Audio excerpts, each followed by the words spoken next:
With the United States military pulling out of Afghanistan, some people want to know, can I still join the Army and possibly earn a combat patch? Let's dive into that topic.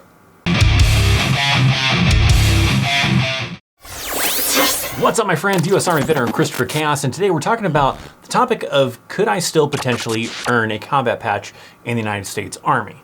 During the time frame of about like 2005, 2015, pretty much every soldier in the Army, it seemed like, had a combat patch on. So that was because it was very active with like Iraq and Afghanistan that made that pretty much possible. Things have since died down, and now even more now that we've pulled all of US military out of Afghanistan. So it brings up the question that some people want to know is, can I still possibly go to a combat zone, get a combat patch, get that combat pay, whatever? Because nowadays, you don't really see a whole lot of soldiers with combat patches. Most of the people that you do see with combat patches are individuals that were in the Army during that time frame when Iraq and Afghanistan was very active, or soldiers that just went on, some of those deployments. But it's definitely not as, populated with soldiers having combat patches as it was like in that 2005, 2015 time frame. So people will ask me, hey, can I still get deployed to a combat zone that earns me a combat patch or just get that experience in a combat zone? And there are a few locations that we are going to talk about as far as currently, as of making this video, those locations that potentially could get you a combat patch to qualify you as being in a combat zone. But let's kind of first briefly touch on the requirements to even get that combat patch in the first place. Now, officially, the patch is called a shoulder sleeve insignia, or SSI, but nobody really calls it that. If a soldier is wearing it on the left sleeve, that's their unit patch. If they're wearing it on the right sleeve, then that's their combat patch. But in the case of talking about a combat patch, that is worn on the right sleeve and is worn underneath the US flag on the combat uniform. The patch that a soldier wear for their combat patch is going to be commonly the unit they deploy with. There are some other kind of weird ways of doing it, like for detachments and everything else like that, but we won't really dive into the nitty-gritty of all of that. But I mean, a main example is like if you deploy with the 4th Infantry Division, then you're probably wearing a 4th Infantry Division combat patch. Now, I've always heard before that you had to be in that combat zone for 30 days or more, and maybe even some of my veteran viewers remember hearing that before, but that's actually not the case. If you actually reference where it comes from, the Army Regulation AR 670-1, it actually says there is no time frame. So that essentially means that you could probably just be in a combat zone for 24 hours in support of that operation, and that would qualify you for a combat patch. Now, for those of you that want to kind of check out some of the more regulations with wearing that combat patch and the requirements and everything like that, I will leave a link down in the description box down below to AR 670-1, which is the current version of the AR 670-1 as well. It is the January 2021 edition.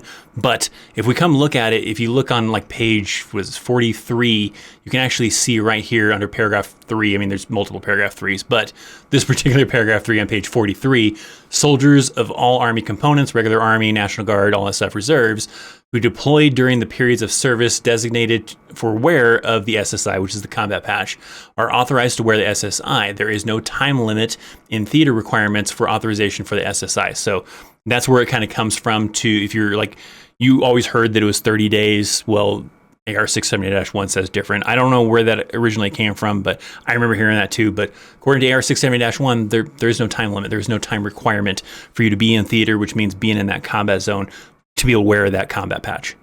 Now, if a soldier does do multiple combat deployments with different units, then they are authorized to kind of switch back and forth. Like example, like my case, when I deployed the first time, it was with 30 CR. The second time I deployed was the 4th Infantry Division. So I was allowed to kind of switch back and forth between those two patches if I wish to do so for my combat patch.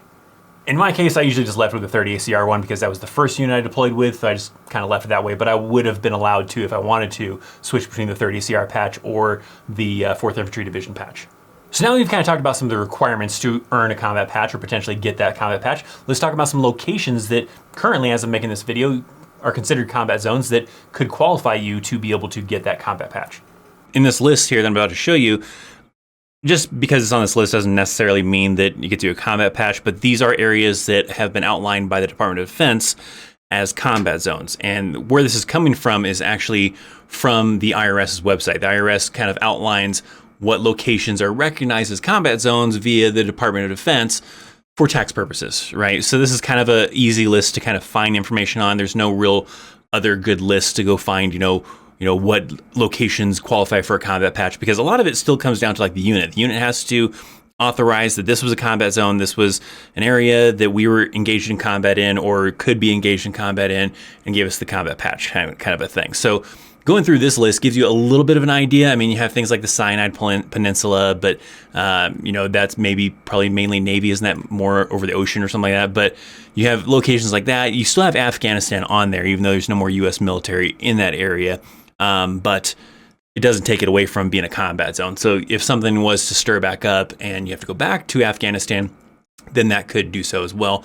There are areas in support of Afghanistan. So you have Jordan and Yemen and Somalia and stuff like that. So you've got Philippines in there, but for it to qualify for hazardous duty pay, for combat pay, it had to be in direct support of Operation Enduring Freedom. So maybe not necessarily being stationed in Philippines unless you went into Afghanistan. There's a lot of other criteria that probably still go along with not only just being in these areas, but also your mission and what you're doing, if it qualifies via your unit to authorize a soldier to wear a combat patch, but potentially these locations. But yeah, if you go back to Afghanistan, that would probably be one. You also have the Kosovo area. So if you're in a certain area during certain operations that your unit designates that while you're in that area, there's some kind of conflict and you're in support of or whatever, then these are locations that are considered combat, zones that you're going to get combat pay, whether you're engaged in combat or not. But whether you get a combat patch for it still depends on the unit as well. You also have the Arabian Peninsula. So that does include things like you have down here, Iraq, right? It does list Kuwait on here. You don't usually get a combat patch for Kuwait.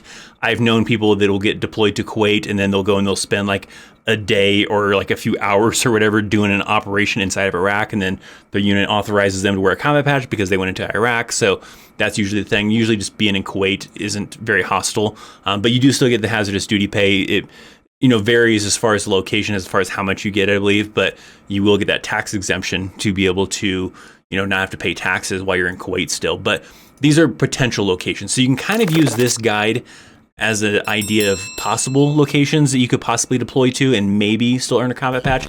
Not just because they're on this list doesn't necessarily mean you get a combat patch, but it's something to go off of. And I'll provide a link down in the description box down below for the IRS website for this particular page to kind of check it out and look at it. But just because it's on the list doesn't necessarily mean that, yes, I get deployed to, Yemen, I'm getting a combat patch. No, there's still other kind of things along with it, but it's kind of the best thing you can kind of go off of right now. I mean, there's not really any other really kind of concrete list that the military, the Army has out that says that this location equals a combat patch, at least not that I've seen or anything like that. So this is kind of one way that you can kind of examine, hey, if I go to this location, then maybe I'll earn a combat patch from it.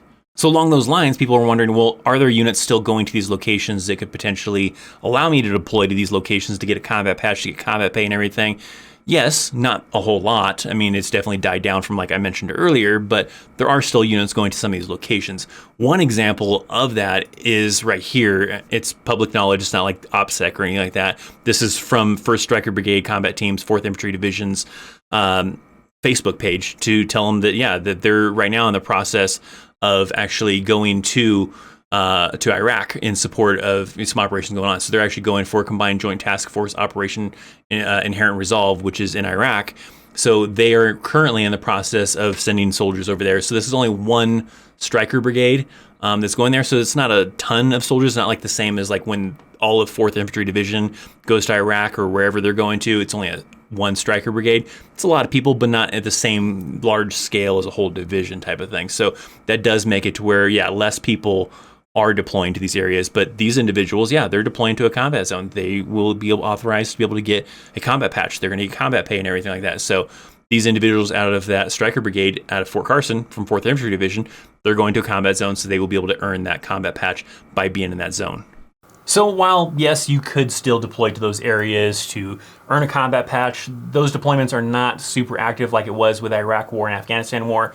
So while units are going to those locations, it's usually smaller amounts of units, smaller number of soldiers. So it does kind of reduce your chances. It doesn't make it impossible. And obviously things could change, right? When I joined the Army, there was nothing going on. So nothing was happening, no major conflicts. So the only people that really had combat patches were people that like were deployed during the Gulf War or Haiti or something like that. But then things did definitely escalate when 9/11 happened. So that did increase the amount of soldiers that had combat patches. And that still could be the case, that something could happen in Afghanistan currently that changes the tempo of deployments. And now you start seeing soldiers with combat patches more often, or things just continue to die down. And it still continues to be more rare to see soldiers with a combat patch. If you enjoyed this topic, make sure you hit that thumbs up. Make sure you subscribe to this channel. If you want to learn about the differences between a combat deployment and a non-combat deployment, I actually have a video that talks about that right here, so check that out. If you haven't seen my latest video upload, I got it right here. Thanks for hanging out. Check out links down below. I'm Christopher Chaos. I'll see you next time. See ya.